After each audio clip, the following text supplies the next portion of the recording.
Bodyfulness has a couple of really powerful things that it has done for me.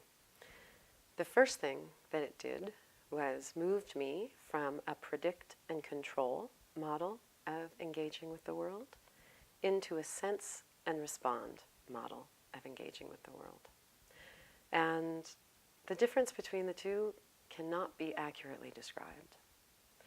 What I can say is that predict and control for me was futile and exhausting, and sense and respond is fascinating and delightful.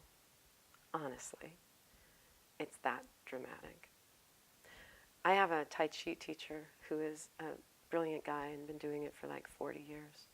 And Tai Chi is all about sense and respond. And it is so difficult for me to not want to predict what the person's doing next, but to wait, to sense, and to respond. And it's funny because he is, an older guy at this point, and he could take on these big, muscly guys because they're constantly trying to predict and control. And sensing and responding is always going to be more powerful because it's dealing with what is instead of what they're wanting. The body will lead us.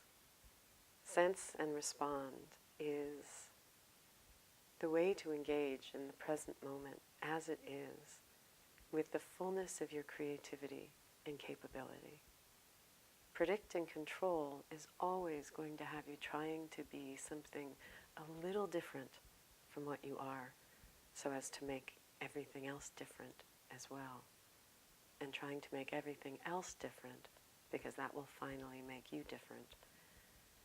Because sense and respond is so anchored in the now, it really begins the unfolding of the wholeness of your current moment and the natural wisdom of the body and everything you've learned in your life to be accessible in that just-in-time, wildly appropriate expression.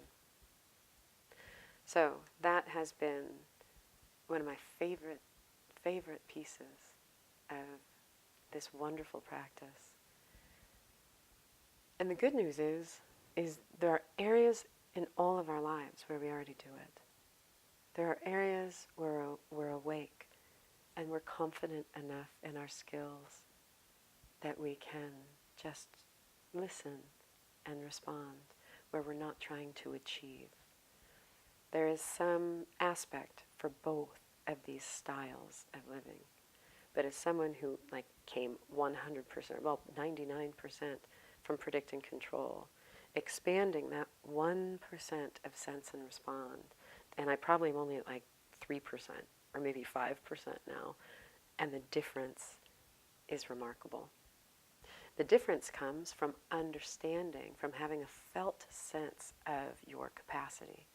Right? My Tai Chi teacher isn't afraid when big muscly guys come after him with their fists up because he's fully confident in his body's ability to respond appropriately, maintaining his energy integrity and returning to them whatever it is they're trying to pass off on him.